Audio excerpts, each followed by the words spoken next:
Hey everybody, and welcome to another episode of the PlayThru. I'm DoctorJ, and today we're going to be talking about Camel Cup, a game from Eggert Spiel. If you already know how to play Camel Cup, then you can go ahead and skip this video. Go ahead and click the link and it'll take you to our discussion video where we give you our thoughts about the game and how we like it. But if you haven't played it before, then sit right here and we're going to show you how to play really quick. Alright, so if you see here, we've got everything set up for you. There's a little track, and then there's all these colored camels that are set up on the track. And they're kind of set up in these positions randomly at the start of the game. And the way the game works is you have all these dice, and you're going to be rolling these dice, and the camel are going to be moving along the track. And one of the things that kind of threw me a little bit when I started this game is you don't have a camel of your own color like you might think, like in a typical game. Instead, these camels are kind of their own thing, and you're going to be betting on which camel you think is going to be in the lead throughout the race. So the way that you play the game is there's 4 different actions that you can take on your turn, and you're just going to keep taking turns one at a time, performing one of those actions until 5 of the 6 dice have been rolled. Once 5 of the 6 dice have been rolled, that's the end of the first leg of the race. And each race can have a different number of legs. It just kind of depends on how far the camels go each time. So if you see here, there's 5 of these tokens. That means, so there's 5 of them because every time you roll a die, you're going to take one of these tokens. And these tokens are going to give you 1 gold or 1 English pound or Egyptian pound. I'm not sure what the currency is, but 1 coin when you take it, and then you roll a die. And so once these tiles have run out, then that signifies the end of the leg. So as an action, you can take one of these tiles and you can roll a die. So we're going to show you how the dice work here. The top of this pyramid comes off. You put the dice into the pyramid, put the top of the pyramid back on, and then you see the little entrance to the pyramid.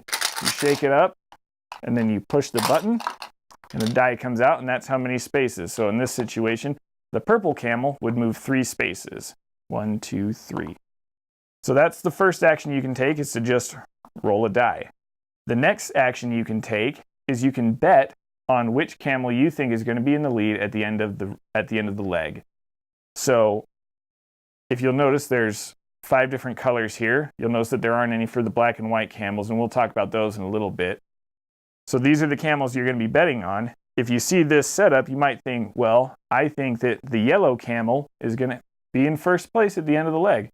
So you would take the top tile, and if at the end of the leg the yellow camel is in the lead, this ticket is going to give you 5 coins for making a good bet. So that's the second action you can take.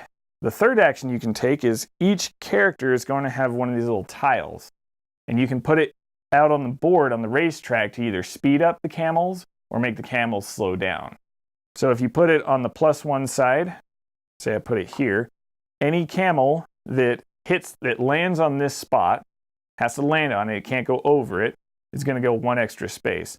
So for instance, if I roll the yellow die next, and let's say I roll a 3, it's going to go 1, 2, 3. It didn't do anything. But if I roll a 2, it's going to go 2. It's going to land on this space. Then it'll go an extra space. And then I would get a coin because that was my tile that it hit. You'll also notice, though, that if you flip the tile over, it has a -1 space that works the same way, except if the camel lands on it, it's going to go back a space. So it might land on top of the purple camel in this situation.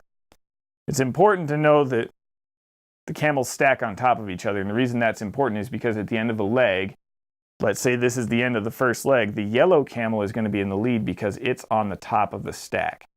So if a camel's on the top of the stack, it's going to be ahead of any camels that are on the bottom of it. Another important point of the game is, let's say the red camel moves 3 spaces, it's going to go 1, 2, 3, and it's going to carry the yellow camel with it, so that if the yellow die gets rolled, the yellow camel might go even further. So you're not really sure which camel's going to be in the lead through most of the game. And that brings us to the last action you can take on your turn. So each player is going to have this hand of 5 colored cards, 1 for each camel. As an action, you can take one of these and you can bet on which camel you think is going to win the race and which camel you think is going to come in dead last. And so if I think, say, purple is going to be in the lead at the end of the race, the whole game, I take this and I put it down here face down so nobody knows what I bet.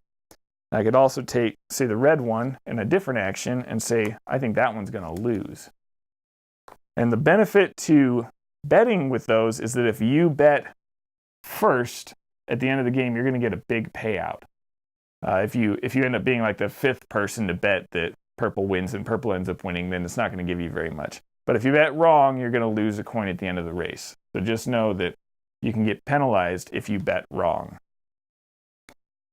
I also forgot to mention this, but that also applies to these tickets. So if you take a ticket and you didn't bet right, and your camel doesn't come in first or second place, you're going to lose a coin for taking that ticket. If the camel comes in second place, it'll give you 1 coin.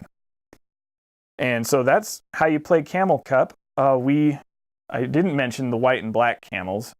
So there is one die in here that's a gray die, and it has black numbers and white numbers on it.